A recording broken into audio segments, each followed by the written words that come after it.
Hello everyone, എല്ലാവർക്കും pathways അക്കാദമിയുടെ daily news അനാലിസിലേക്ക് സ്വാഗതം.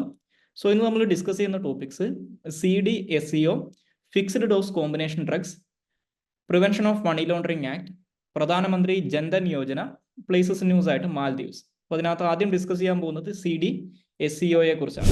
ഈ CDSCOയെ കുറിച്ച് ഇപ്പോൾ നമ്മൾ ഡിസ്കസ് ചെയ്യുന്നതിൻ്റെ ഒരു കാരണം, CDSCO എന്ന് പറയുന്നത് നമ്മുടെ ഇന്ത്യയിലെ central drug standard control organisation ആണ്.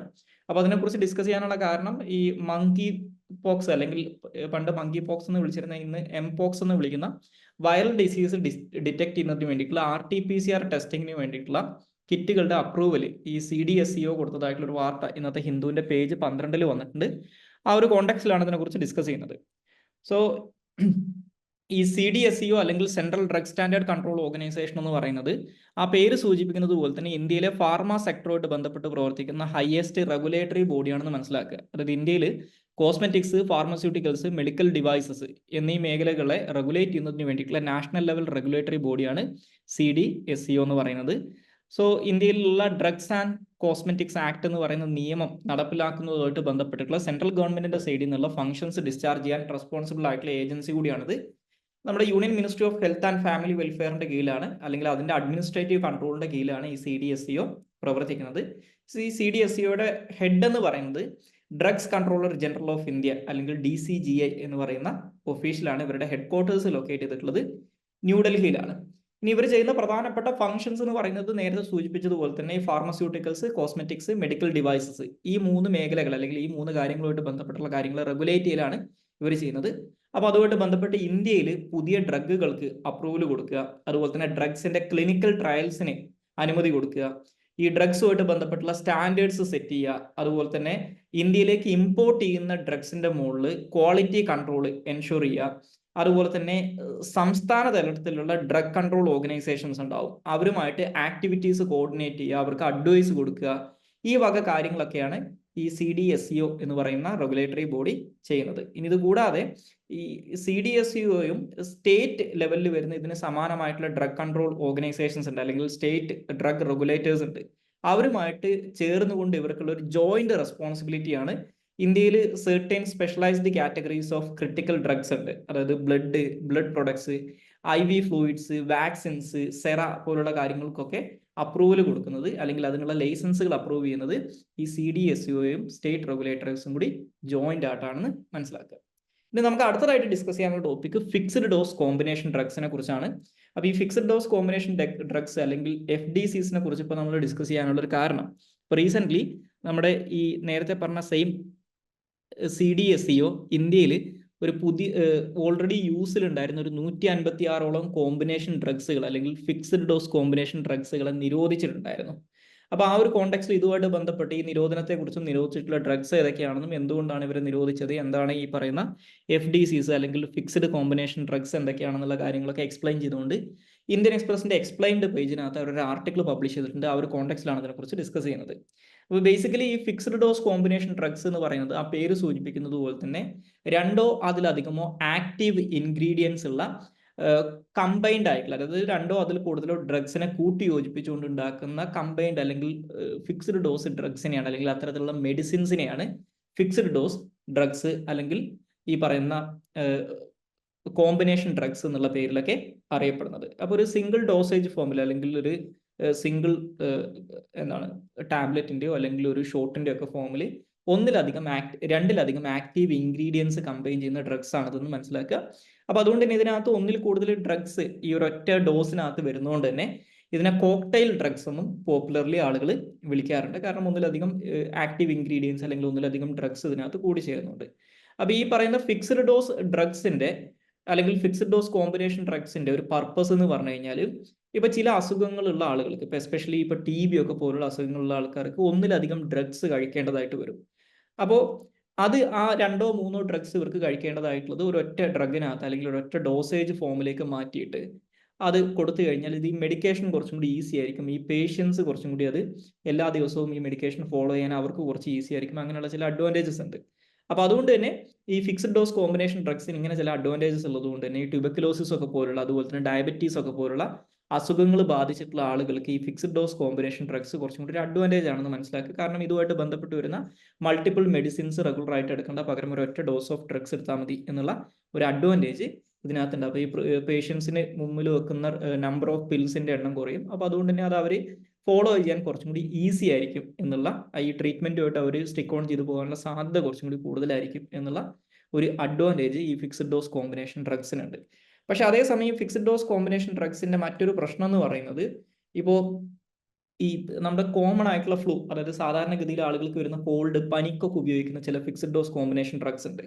അപ്പോൾ അതിനകത്ത് ചിലപ്പോൾ ഈ പറയുന്ന കോൾഡിനുള്ള ഒരു ആക്റ്റീവ് ഇൻഗ്രീഡിയൻ്റ് ഉണ്ടാവും, ഒരു ഡ്രഗ് ഉണ്ടാവും. അലർജിക്ക് അഗെയിൻസ്റ്റ് ആയിട്ട് വർക്ക് ചെയ്യുന്ന ഒരു ആക്റ്റീവ് ഇൻഗ്രീഡിയൻ്റ് ഉണ്ടാവും. അതുപോലെ തന്നെ എന്തെങ്കിലും ഒരു വൈറൽ ഇൻഫെക്ഷൻ അഗെയിൻസ്റ്റ് ആയിട്ട് യൂസ് ചെയ്യുന്ന ആക്റ്റീവ് ഇൻഗ്രീഡിയൻ്റ് ഉണ്ടാവും. അപ്പോൾ ഇത് സാധാരണഗതിയിൽ ഒരു കോൾഡ് വരുന്ന എല്ലാ ആൾക്കാർക്കും, ഇതിന് അലർജിക് റിയാക്ഷൻസ് ഇല്ലാത്ത ഒരാൾ ഈ അലർജിക്ക് വേണ്ടിയിട്ടുള്ള ഈ കോമ്പിനേഷൻ അടങ്ങുന്ന ഡ്രഗ് കഴിക്കേണ്ട കാര്യമല്ല.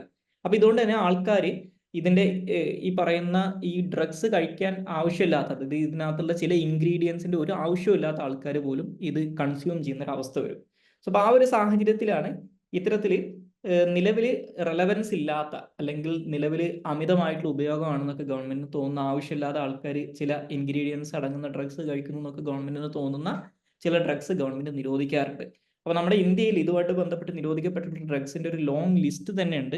ഉദാഹരണത്തിന് നമ്മുടെ ഇന്ത്യയിൽ 2019 വരെയുള്ള, അല്ലെങ്കിൽ ഒരു 14 തൊട്ടൊക്കെയുള്ള കാലഘട്ടത്തിൽ 1400ഓളം ഇത്തരത്തിലുള്ള ഇറാഷണൽ ആണെന്ന് കണ്ടെത്തിക്കൊണ്ട് ഈ 400-ൽ കൂടുതൽ ഡ്രഗ്സുകൾ ഓൾറെഡി ഇന്ത്യയിൽ ഇത്തരത്തിലുള്ള ഫിക്സഡ് ഡോസ് കോമ്പിനേഷൻ ഡ്രഗ്സുകൾ ബാൻ ചെയ്തതായിട്ടുള്ള കാര്യമൊക്കെ ഈ വാർത്തയിൽ പറയുന്നുണ്ട്. അപ്പോൾ അതിന്റെ കൂട്ടത്തിലാണ് ഈ 156 ഇത്തരത്തിലുള്ള ഫിക്സഡ് കോമ്പിനേഷൻ ഡ്രഗ്സ് ബാൻ ചെയ്തിട്ടുള്ളത്. ഓക്കെ, ഇനി അതിന്റെ മറ്റൊരു കേസ് എന്ന് പറയുന്നത്, നേരത്തെ ഇന്ത്യയിൽ ഈ ഡ്രഗ്സിന്റെ ഒക്കെ ഉപയോഗമായിട്ട് ബന്ധപ്പെട്ട, അല്ലെങ്കിൽ അതിന്റെ പ്രൊഡക്ഷനുമായിട്ട് ബന്ധപ്പെട്ടുള്ള ഒരു പ്രിൻസിപ്പൽ ലോ എന്ന് പറയുന്നത് ഇന്ത്യയിലെ ഡ്രഗ്സ് ആൻഡ് കോസ്മെറ്റിക്സ് ആക്ട് ആണ്.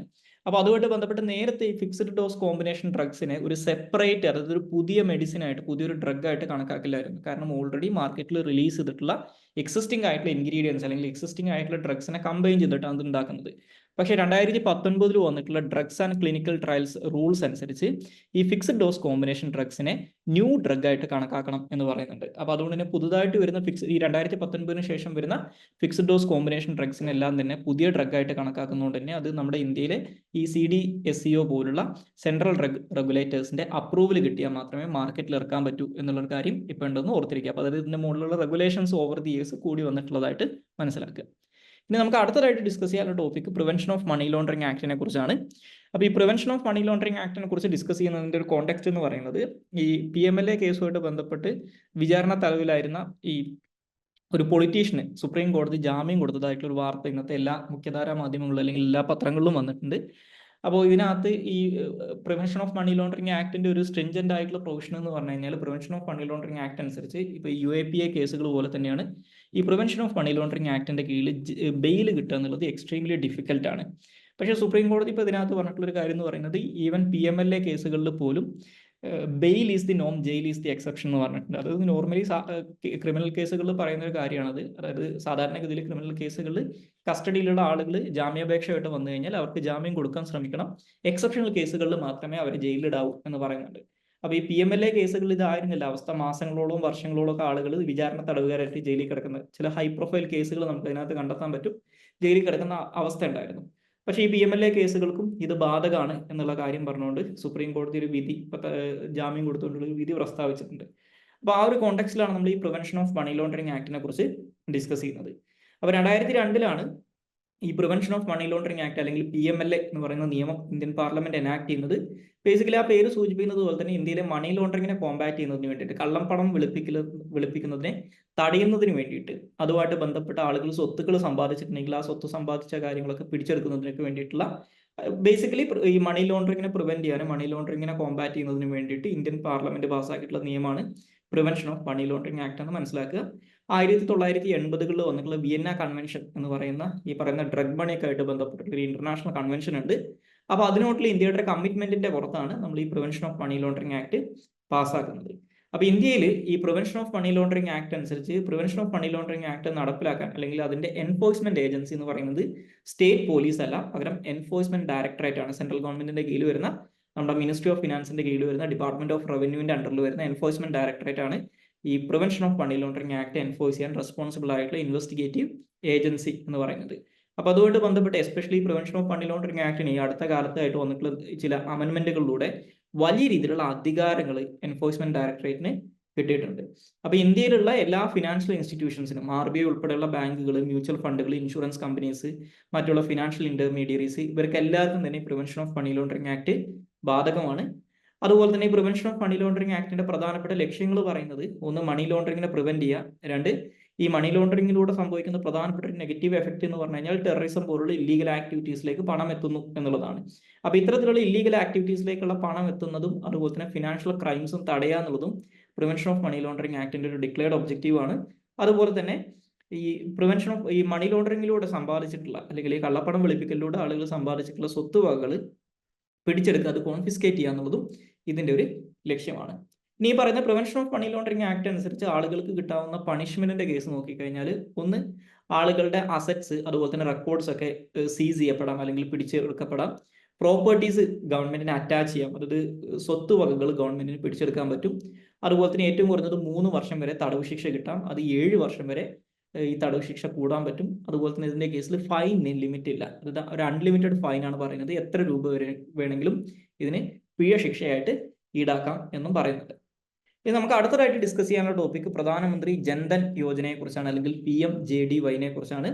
സോ ഈ പ്രധാനമന്ത്രി ജൻധൻ യോജനയുമായിട്ട് ബന്ധപ്പെട്ട് ഇന്നത്തെ ഇന്ത്യൻ എക്സ്പ്രസിനകത്തും ഹിന്ദുവിനകത്തും ഒരു സെയിം വാർത്ത വന്നിട്ടുണ്ട്. അതായത് ഇന്ത്യയിൽ ഈ പറയുന്ന ഫിനാൻഷ്യൽ ഇയർ 2025 2025 സാമ്പത്തിക വർഷത്തിൽ പുതുതായിട്ട് 3 കോടിയോളം പ്രധാനമന്ത്രി ജൻധൻ യോജന അക്കൗണ്ടുകൾ സ്റ്റാർട്ട് ചെയ്യാൻ വേണ്ടിയിട്ട് ശ്രമിക്കുന്നുണ്ട് എന്നുള്ളൊരു കാര്യം നമ്മുടെ ഫിനാൻസ് മിനിസ്റ്റർ നിർമ്മലാ സീതാരാമൻ പറഞ്ഞതായിട്ടുള്ള ഒരു വാർത്തയാണിത്. ആ ഒരു കോണ്ടെക്സ്റ്റിലാണ് ഇതിനെക്കുറിച്ച് ഡിസ്കസ് ചെയ്യുന്നത്. അപ്പോൾ ഇതിന്റെ മറ്റൊരു സിഗ്നിഫിക്കൻസ് എന്താണെന്ന് വെച്ച് കഴിഞ്ഞാൽ, ഈ പ്രധാനമന്ത്രി ജൻധൻ യോജന നിലവിൽ വന്നിട്ട് ഇപ്പോൾ 10 വർഷം തികഞ്ഞിരിക്കുകയാണ്. അപ്പോൾ ആ ഒരു കോണ്ടെക്സ്റ്റിലാണ് നമ്മൾ ഇതിനെക്കുറിച്ച് ഡിസ്കസ് ചെയ്യുന്നത് മനസ്സിലാക്കുക. അപ്പോൾ ഇത് ബേസിക്കലി ഇന്ത്യയിൽ ഫിനാൻഷ്യൽ ഇൻക്ലൂഷനുമായിട്ട് ബന്ധപ്പെട്ട് ഇന്ത്യയിലുള്ള ഏറ്റവും പ്രധാനപ്പെട്ട ഒരു പദ്ധതിയാണ്, അല്ലെങ്കിൽ ഗവൺമെന്റ് സ്കീമാണ് പ്രധാനമന്ത്രി ജൻധൻ യോജന അല്ലെങ്കിൽ PMJDY എന്ന് പറയുന്നത്. ഇത് 2014 മോദി ഗവൺമെന്റ് അധികാരത്തിൽ വന്ന സമയത്ത് തുടക്ക കാലഘട്ടത്തിൽ അവർ പ്രഖ്യാപിച്ചിട്ടുള്ള പദ്ധതികളിൽ ഒന്നാണ്. അപ്പൊ ഇതിന്റെ ഒരു പർപ്പസ് എന്ന് പറയുന്നത് ഞാൻ പറഞ്ഞു ഫിനാൻഷ്യൽ ഇൻക്ലൂഷൻ ആണ്. അതായത് ഇന്ത്യയിലുള്ള ഫോർമൽ ഫിനാൻഷ്യൽ സർവീസസ് ഉണ്ടാവും, ഇപ്പൊ ബാങ്കിങ്, അതല്ലെങ്കിൽ സേവിങ്സ് അല്ലെങ്കിൽ deposit accounts, remittance, credit, insurance, pension, ഇതെല്ലാം തന്നെ ഇന്ത്യയിലെ എല്ലാ ആളുകൾക്കും ആക്സസബിൾ ആക്കി മാറ്റുക, ഒരു അഫോർഡബിൾ മാനറിൽ ആക്സസബിൾ ആക്കി മാറ്റുക എന്നുള്ളതാണ് ഇതിന്റെ ഒരു ലക്ഷ്യം. അപ്പൊ നമ്മുടെ ഇന്ത്യയിൽ ഈ പ്രധാനമന്ത്രി ജൻധൻ യോജന എന്ന് പറയുന്നത് ഒരു ഈ പറയുന്ന ഫിനാൻഷ്യൽ ഇൻക്ലൂഷന്റെ ഭാഗമായിട്ട് വരുന്ന മറ്റുള്ള ഒരുപാട് സർവീസസ് ഉണ്ട്. അതിൻ്റെയൊക്കെ ഒരു ബേസ് എന്ന് പറയുന്നത് ഈ PMJDY ആണെന്ന് മനസ്സിലാക്കുക. അപ്പൊ ഇന്ത്യയിൽ ഇതിന് ശേഷം വന്നിട്ടുള്ള ഡയറക്റ്റ് ബെനിഫിറ്റ് ട്രാൻസ്ഫർ, അതായത് സബ്സിഡീസ് ജനങ്ങൾക്ക് നേരിട്ട് അവരുടെ ബാങ്ക് അക്കൗണ്ടുകളിലൂടെ കൊടുക്കാൻ തുടങ്ങിയിട്ടുള്ള direct benefit transfer, PM Kisan, COVID-19 സമയത്ത് വന്നിട്ടുണ്ടായിരുന്ന ഫിനാൻഷ്യൽ അസിസ്റ്റൻസ്, അതുപോലെ തന്നെ Mahatma Gandhi national rural employment guarantee പ്രോഗ്രാമിന്റെ ഭാഗമായിട്ട് വന്നിരുന്ന വേജസ്, ഇതെല്ലാം തന്നെ ബാങ്ക് അക്കൗണ്ടുകൾ വഴിയാക്കാൻ സാധിച്ചത് ഈ പറയുന്ന പ്രധാനമന്ത്രി ജൻധൻ യോജനയുടെ ഭാഗമായിട്ടാണ്, അല്ലെങ്കിൽ അതാണ് അതിൻ്റെ ഒരു ഫൗണ്ടേഷൻ ലേ ചെയ്തതെന്ന് മനസ്സിലാക്കുക. ഇനി ഈ പ്രധാനമന്ത്രി ജൻധൻ യോജനയുടെ ഒരു 6 പില്ലേഴ്സ് ആയിട്ട് പറയുന്ന കാര്യങ്ങളാണ്. ഒന്ന്, universal access to banking services. 2, overdraft facility. അതായത് ഇത്തരത്തിൽ ഈ ജൻധൻ യോജന ബാങ്ക് അക്കൗണ്ട് ഉള്ള അല്ലെങ്കിൽ സേവിങ്സ് അക്കൗണ്ട് ഉള്ള ആളുകൾക്കൊക്കെ ഒരു 10,000 രൂപ വരെ എലിജിബിൾ ആയിട്ടുള്ള ആളുകൾക്ക് ഓവർ ഡ്രാഫ്റ്റ് ഫെസിലിറ്റി കിട്ടുമെന്ന് പറയുന്നുണ്ട്. അതുപോലെ തന്നെ ഫിനാൻഷ്യൽ ലിറ്ററസി പ്രോഗ്രാം, ഈ ഒരു ക്രെഡിറ്റ് ഗ്യാരണ്ടി ഫണ്ട് ക്രിയേറ്റ് ചെയ്യുക എന്നുള്ളതും ഇതിന്റെ ഒരു പില്ലറാണ്. പിന്നെ അതുപോലെ തന്നെ ഇൻഷുറൻസ്, അതായത് ഒരു 1 ലക്ഷം രൂപ വരെ ആക്സിഡന്റ് കവർ ഇൻഷുറൻസ് കൊടുക്കുക. അതുപോലെ തന്നെ 30,000 രൂപ വരെ ലൈഫ് കവർ. ഓക്കെ, ഈ കാര്യങ്ങളൊക്കെ ഈ 2014 ഓഗസ്റ്റ് 15 തൊട്ട് 2015 ജനുവരി 31 വരെ ഉള്ള കാലഘട്ടത്തിൽ ഈ ജൻധൻ യോജന അക്കൗണ്ട് ഓപ്പൺ ചെയ്തിട്ടുള്ള ആളുകൾക്ക് കൊടുക്കുന്നുണ്ട്. അതുപോലെ തന്നെ അൺഓർഗനൈസ്ഡ് സെക്ടറിനുള്ള പെൻഷൻ സ്കീമും ഇതിന്റെ ഭാഗമായിട്ട് പറയുന്നുണ്ട്. അപ്പൊ ഈ 6 കാര്യങ്ങളാണ് ഇതിന്റെ പില്ലേഴ്സ് ആയിട്ട് പറയുന്നത്. ഇനി നമുക്ക് അവസാനമായിട്ട് ഡിസ്കസ് ചെയ്യാനുള്ളത് പ്ലേസസ് ന്യൂസ് ആണ്. അപ്പോൾ പ്ലേസസ് ന്യൂസ് ആയിട്ട് ഡിസ്കസ് ചെയ്യാനുള്ളത് മാൽദീവ്സിനെ കുറിച്ചാണ്. അപ്പോൾ ഈ മാൽദീവ്സ് എന്ന് പറയുന്നത് ബേസിക്കലി ഇന്ത്യൻ ഓഷന്റെ നോർത്ത് സെൻട്രൽ പാർട്ടായിട്ട് നമ്മുടെ ഇന്ത്യൻ സബ് കോണ്ടിനെന്റിന്റെ അല്ലെങ്കിൽ ഇന്ത്യൻ പെനിൻസുലയുടെ സദേൺ ഏരിയയിലായിട്ട് ഒരു ഏകദേശം സൗത്ത് വെസ്റ്റ് ആയിട്ട് ലൊക്കേറ്റ് ചെയ്തിട്ടുള്ള ഒരു ആർച്ചിപ്പലാഗോ ആണ്, അല്ലെങ്കിൽ ഒരു ദ്വീപ് സമൂഹമാണ് മാൽദീവ്സ് എന്ന് പറയുന്നത്. ഇതിനകത്ത് ഏകദേശം 1200ഓളം കോറൽ ഐലൻഡുകളാണ് അല്ലെങ്കിൽ പവിഴ ദ്വീപുകളാണ് ഈ പറയുന്ന മാൽദീവ്സിനകത്തുള്ളത് കോറൽ ഐലൻഡുകളും അതുപോലെ തന്നെ സാൻഡ് ബാഗ്സും ആണുള്ളത്. അപ്പോൾ ഇതിനകത്ത് കുറേ ക്ലസ്റ്റേഴ്സ് ആയിട്ട് അല്ലെങ്കിൽ കുറേ അറ്റോളുകളായിട്ടാണ് ഈ ഗ്രൂപ്പുകളൊക്കെ ഈ ഐലൻഡുകളൊക്കെ കിടക്കുന്നത്, നമ്മുടെ ഇന്ത്യയുടെ ലക്ഷദ്വീപ് പോലെ തന്നെ. അപ്പോൾ ഈ മാൽദീവ്സിന്റെ ക്യാപിറ്റൽ എന്ന് പറയുന്നത് മാലെ എന്ന് പറയുന്ന സിറ്റിയാണ്. അതുപോലെ തന്നെ ഇവരുടെ മാരിടൈം ബോർഡർ എന്ന് പറയുന്നത് രണ്ട് രാജ്യങ്ങൾക്കുമായിട്ടാണ് പ്രധാനമായിട്ടും മാൽദീവ്സിന് മാരിടൈം ബോർഡർ വരുന്നത്. ഒന്ന് ശ്രീലങ്കയുമായിട്ടും മറ്റൊന്ന് ഇന്ത്യയുമായിട്ടാണ്. ഇപ്പോൾ അവരുടെ ഏറ്റവും തൊട്ടടുത്ത് കിടക്കുന്ന രാജ്യം ബേസിക്കലി ഇന്ത്യയാണ്. അതായത് ഇന്ത്യയുടെ മെയിൻലാൻഡ് അല്ല, പകരം ഈ മാൽദീവ്സിന്റെ നോർത്തേൺ സൈഡിലാണ് നമ്മുടെ ഇന്ത്യയുടെ ഒരു ദ്വീപ് സമൂഹമായിട്ടുള്ള ലക്ഷദ്വീപ് ലൊക്കേറ്റ് ചെയ്തിട്ടുള്ളത്. ഓക്കെ, അപ്പോൾ ഇവർക്ക് ഇന്ത്യയുമായിട്ടും ശ്രീലങ്കയായിട്ടും മാരിടൈം ബോർഡർ ഉണ്ടെന്ന് മനസ്സിലാക്കുക. അതുപോലെ തന്നെ നമ്മുടെ ഇന്ത്യയുടെ ലക്ഷദ്വീപിന്റെ ഭാഗമായിട്ടുള്ള സദേൺ മോസ്റ്റ് ഐലൻഡ് ആയിട്ടുള്ള മിനിക്കോയും അതുപോലെ തന്നെ മാൽദീവ്സിനും ഇടയിലൂടെ കടന്നു പോകുന്ന പ്രധാനപ്പെട്ട ഒരു ഷിപ്പിംഗ് ചാനലാണ് 8 ഡിഗ്രി ചാനൽ എന്ന് പറയുന്നത്. സോ ഇത്രയും കാര്യങ്ങളാണ് ഇന്നത്തെ ഡെയിലി ന്യൂസ് അനാലിസിസ് നമുക്ക് ഡിസ്കസ് ചെയ്യാനുള്ളത്. So thank you all.